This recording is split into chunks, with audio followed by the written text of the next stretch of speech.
So when we're tying the knots, the piece of cord we use has two ends. We have the working end, which I've got coloured on the end here so it's easy for you to see, and then the standing end of the cord, which is the bit that could be attached to something. It's normally the long end where we're not trying to tie the knot. A couple of other terms that we will use. There is a bight, which is where the cord is doubled over, and then we work with a double thickness of the cord. Or there is a turn, so we wrap the cord around to make a round loop. So to start with, we are going to look at stop knots.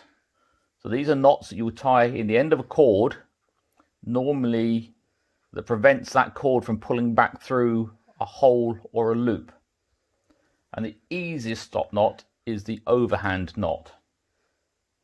Now to form that, you will make a turn or a loop in your cord. You will then take the working end and then tuck it back through. And as you pull it up, it forms the overhand knot. This knot will pull tight.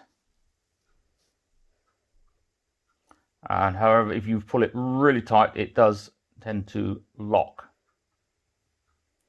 The next step on from that, to make a slightly bigger stop knot, is the double overhand loop. So again, we make a single turn.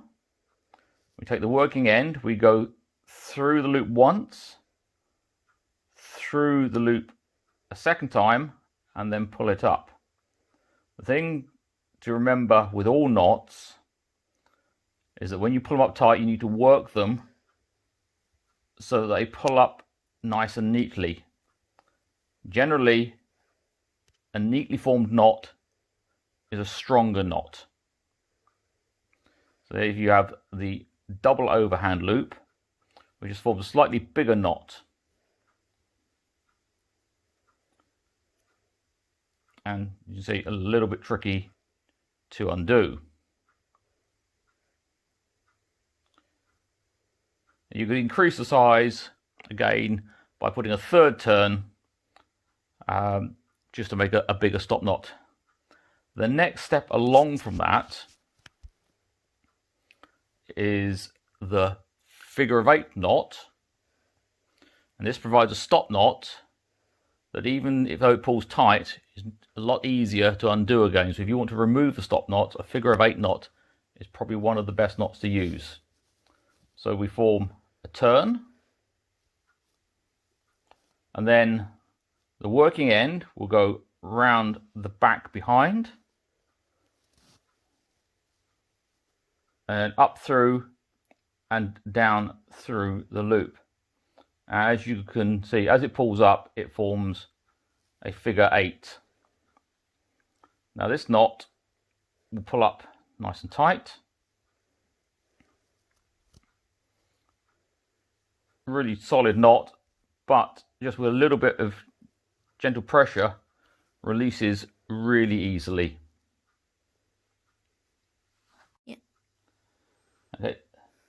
The next step along from tying a stop knot is to use those stop knots to form fixed loops. So these are loops that don't slide to tighten when you pull on them. And these normally formed using a bight of rope. So you take your working end and fold it in half to create the bight, a double thickness of cord. And the first and easiest one is the overhand knot. So we take the double thickness now, we form a loop, take the end through, pull up tight. Now you've got to remember to pull all four ends of the cord evenly to bring them up.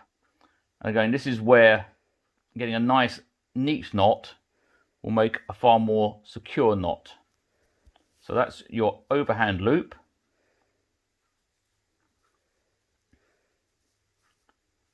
Again, using the bight, we can move on to the figure of 8. So using the double thickness again, we form the loop, or 2 loops now. You go around the back and then down through the loop like that. Now here is where it's really important to make sure that the knots all pull up evenly. And you can see there as we're pulling up, getting a nice, neat figure of 8. This one, because it releases easier, is often used by climbers to put a loop in the end of their rope, because they know that it doesn't matter how much pressure they put on that knot will always undo when they want to take the knot out at the end of the day. Another important fixed loop that doesn't work from a stop knot is the bowline. So this is your rescue knot. And to tie that, we move the standing end away from us because it's easier. You form your loop with the working end, so it's coming back towards you, the working end on top. You take the working end, go up through the loop, round the back of the standing section of rope, and then back down through the loop. And then you take the 2 ends there, pinch them together, and then take the standing end and pull up to form a nice, neat knot. Now, whilst I say this is a fixed loop, the problem with bowlines, especially when they're tied on slippery nylon cord, if you put enough pressure on them, they will eventually slide.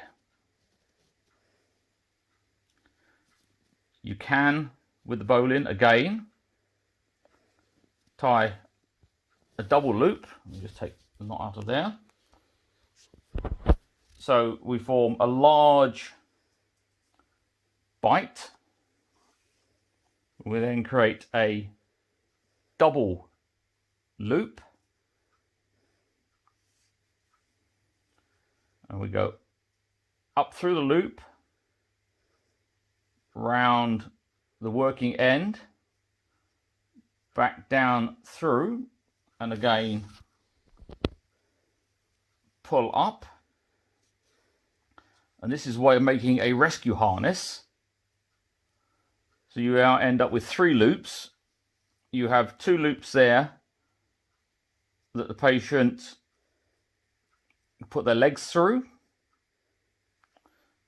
and then the center loop can go over their head and one shoulder to secure them in there, so it creates a harness to lift them by.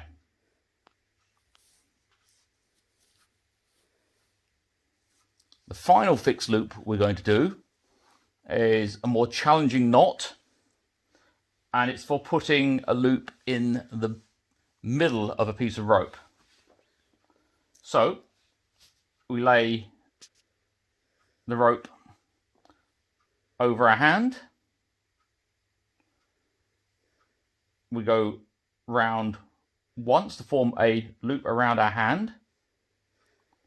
The next time we come round and the loop goes up and across.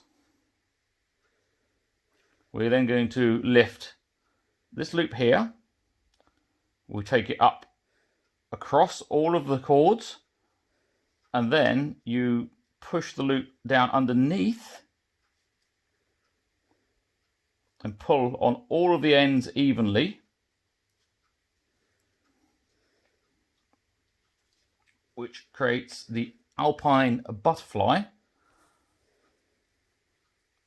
which is a mechanism for putting a loop that stands off at right angles from the main rope, often used when they are roping people together. You create a loop that you can connect to without affecting very much of the main strength of the rope. And that's the final fixed loop.